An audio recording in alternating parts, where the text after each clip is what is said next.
এইটাকে বলা হয় আফগানি পোঁচ। আফগানি পোঁচ, আচ্ছা। এটা কি যে গরম তেলে এটাকে দেওয়া না, ঠান্ডা তেলে হালকা করে ছাড়া, বুঝলি তো? হ্যাঁ। গরম তেলে ফাঁস করে উঠবে ওই জিনিসটা না। আচ্ছা। এই জিনিসটাকে একটা স্টাইলের মাধ্যমে দিতে হবে, বুঝতে পারছো? দেখছো সুন্দর যে একটা জিনিস আসছে, একদম ডিমের পোঁচের গন্ধ।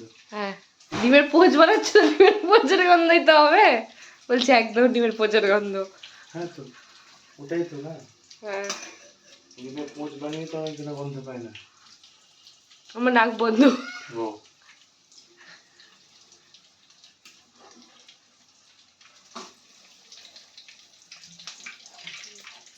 হালকা করে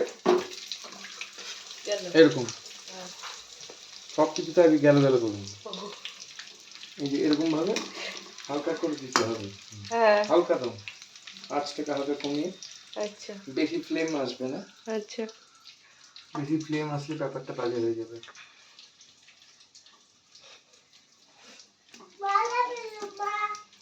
চাবিটু তো হ্যাঁ, রেডি হ্যাঁ, আফগানি পোঁচ। খুব সুন্দর। তোমরাও কমেন্টে জানিও আফগানি পোঁচটা কেমন হয়েছে।